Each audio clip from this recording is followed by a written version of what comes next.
Hello दोस्तों, legend of दियानवो के एक और नए एपिसोड में आप सभी को स्वागत है। जैसा कि पिछले एपिसोड में हमने देखा, फैंगलिंग नाम का एक डीमन है जो हजारों साल पहले कैद हुए डीमंस को आजाद कर रहा है। वो आइस डीमन किंग नाम के एक डीमन को आजाद कर देता है, जिसे रोकने के लिए मोजुन और सुजैन अपनी पूरी ताकत का इस्तेमाल करते हैं और उस आइस डीमन किंग को मार देते हैं। लेकिन इसके बाद दोनों ही बेहोश हो जाते हैं। इसके बाद पहाड़ी के ऊपर हमें एक लड़का और लड़की को दिखाया जाता है। वो लड़की अपने दोस्त से कहती है कि मोजुन वही बंदा है जो इस दुनिया में तबाही लेकर आएगा और मोजुन को मारने का आदेश देती है। वो लड़का मोजुन को मारने के लिए जाने लगता है। तभी वो लड़की चिल्लाते हुए उसे रुकने को कहती है। अब लड़का पूछता है कि आखिर तुमने मुझे क्यों रोका। इस पर वो लड़की कहती है कि यहाँ कोई आ रहा है, हमें यहाँ से जाना चाहिए वरना हम लोग मुसीबत में पड़ सकते हैं। इसके बाद सीन चेंज होता है और हम मोजुन को देखते हैं जो एक कमरे के अंदर लेटा हुआ होता है। तभी उसे होश आ जाता है। जब वो खड़ा होकर देखता है तो उसे अपने सामने बायलिन बैठी हुई नजर आती है।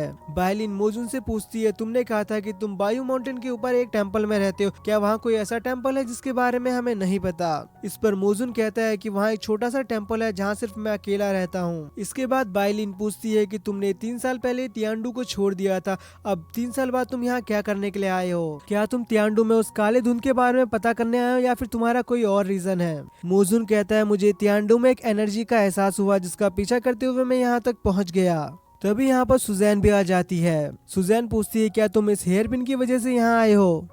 मोजुन कहता है, तुमने बिल्कुल सही समझा, इस हेयरपिन के अंदर जो एनर्जी है उसी का पीछा करते हुए मैं तुम्हारे पास पहुंचा। बायलिन कहती है, तुम इस हेयरपिन के बारे में जो भी जानते हो हमें बताओ। इस हेयरपिन में एक शुभ चिन्ह है जिसकी ताकत बहुत ज्यादा है। ऐसा माना जाता है कि इस हेयरपिन के अंदर ऐसी ताकत है जो किसी की भी किस्मत बदल सकती है। इस हेयरपिन के अंदर जो शुभ चिन्ह है उसे ग्रेट रोही ने लू सेंग बायलियान नाम दिया। सुजैन कहती है, तुमने कल जो इस हेयरपिन के साथ किया था वो सब क्या था। मोजुन बताता है कि मैं अपनी ताकत की मदद से इस हेयरपिन की पूरी ताकत का इस्तेमाल कर सकता हूँ। सुजैन को मोजुन की बातें कुछ खास समझ में नहीं आती है, इसीलिए वो इस पर ज्यादा ध्यान नहीं देती है। वो बायलिन से डीमन के हमलों के बारे में पूछती है। बायलिन बताती है कि तियांडू में कई सालों से किसी भी डीमन ने हमला नहीं किया, लेकिन कुछ छोटे छोटे डीमन है जो तियांडू के बॉर्डर पर हमला करते हैं, लेकिन इनसे हमें कुछ ज्यादा नुकसान नहीं हुआ। मोजुन कहता है कि तियांडू एक पावरफुल सिटी है और सिटी में डीमंस की ताकत भी कम हो जाती है, इसीलिए डीमंस का यहाँ कर सबकी नजरों में छिपना बहुत मुश्किल है।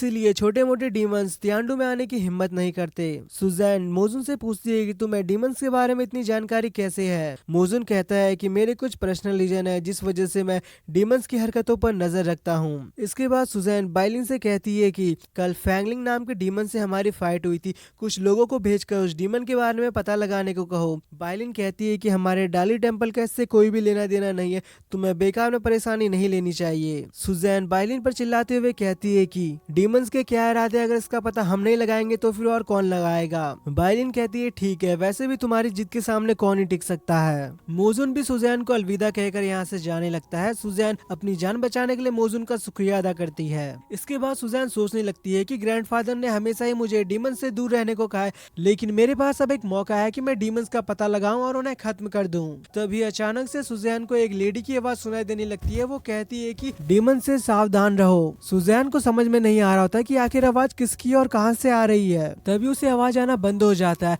सीन कट होता है और हम मोजुन को देखते हैं जो एक कब्र के पास आया होता है। मोजुन इस कब्र के पास बैठता है। हमें एक फ्लैशबैक दिखाया जाता है जहाँ एक लेडी बुरी तरह से इंजर्ड होती है। वो अपने साथी से कहती है कि यहाँ से भाग जाओ और जियारू 60 को ढूंढो, अपनी किस्मत अपने हाथों से लिखो। इसके बाद सीन दोबारा प्रेजेंट में आता है जहाँ मोजुन कहता है कि मैंने कई सारी शुभ चीजें ढूंढ ली है, लेकिन मुझे आज तक जियारू 60 नहीं मिला और न ही मुझे अपने अंकल के बारे में कोई जानकारी मिली, वो जिंदा है या फिर नहीं। मोजुन थोड़ा आगे चलता है तो उसे यहाँ पर जुआन गुआन ग्रास मिलती है जिसे वो ले लेता है। इस ग्रास को बेचकर उसे कुछ पैसे मिलेंगे जिसकी मदद से वो गांव वालों की मदद और अपने टेंपल की मरम्मत कर सके। इसके बाद सीन चेंज होता है और हमें बायू माउंटेन में एक लड़की को दिखाया जाता है जो कुछ लुटेरों पर नजर रखे हुए थी ताकि वो उनका सामान लूट सके। तभी यहाँ पर मोजुन भी आ जाता है। वो मिस मो से कहता है कि तुम जमीन पर ऐसे क्यों लेटी हो। तभी मिस मो मोजुन को पकड़कर नीचे खींच लेती है और उसे चुप रहने को कहती है। एक लुटेरे को कुछ आवाज सुनाई देती है तो ऊपर मुड़ के देखता है पर उसे वहाँ पर कुछ भी नहीं दिखाई देता है।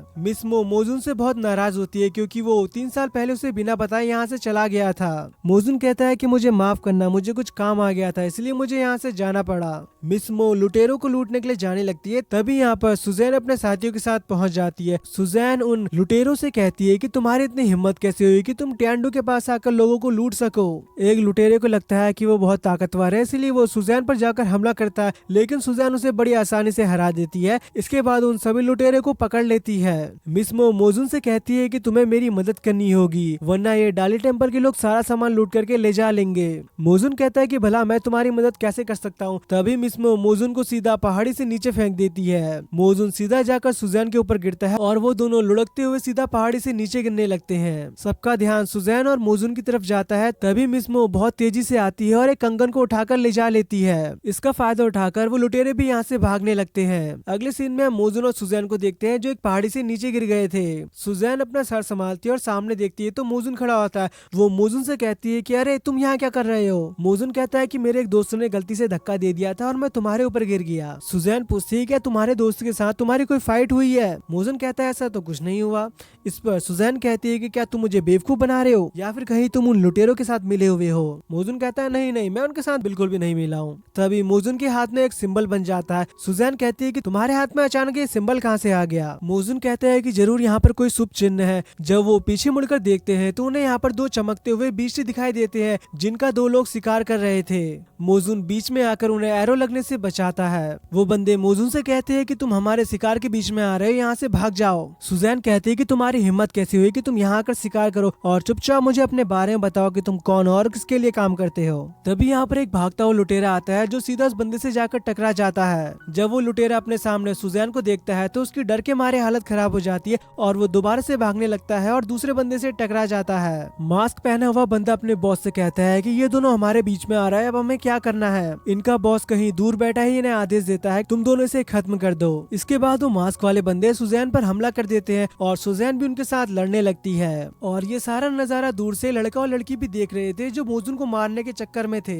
लड़का कहता है कि आखिर हम इन लोगों का पीछा क्यों कर रहे हैं। इस पर वो लड़की कहती है कि मोजुन नाम का बंदा इस दुनिया में आने वाली तबाही से इसका कोई ना कोई लेना देना है और जितना हम इसके बारे में ज्यादा जानकारी निकाल सके हमारे लिए उतना ही अच्छा होगा। सुजैन उन दोनों मास्क वाले बंदे को हरा देती है और उस लुटेरे को भी पकड़ लेती है, लेकिन अचानक से एक मास्क वाले बंदे को बहुत तेजी से दर्द होने लगता है और वो मदद की भीख मांगने लगता है। किसी को कुछ समझ आता है इससे पहले उस बंदे की बॉडी ब्लास्ट होकर धुएं में बदल जाती है। मास्क वाले बंदे के पास एक पिंजरा था जिसके अंदर एक गिलहरी बंद थी, लेकिन अचानक से वो गिलहरी एक डीमन गिलहरी में बदल जाती है और सुजैन पर हमला कर देती है। सुजैन जाकर सीधा पहाड़ी से टकराती है। वो डीमन गिलहरी दोबारा सुजैन पर हमला करने के लिए जाती है, लेकिन तभी मोजुन बीच में आकर उसे बचा लेता है। ये सारा नजारा देखकर वो लुटेरा और मास्क वाला बंदा यहाँ से भागने लगते हैं, लेकिन डीमन गिलहरी उन दोनों को देख लेती है और उस पर हमला करने के लिए जाने लगती है। मोजुन उसे रोकने की कोशिश करता है पर वो ऐसा नहीं कर पाता। वो डीमन गिलहरी दोनों पर हमला करती है और उस लुटेरे को खा जाती है। मास्क वाला बंदा ये नजारा देखकर बहुत डर जाता है और जितना तेज हो सके वो यहाँ से भाग जाता है। इसके बाद वो डीमन गिलहरी मोजुन पर हमला करती है। मोजुन के लिए डीमन गिलहरी को हराना मुश्किल हो रहा था। वो डीमन गिलहरी मोजुन पर हमला करके उसे इंजर्ड कर देती है।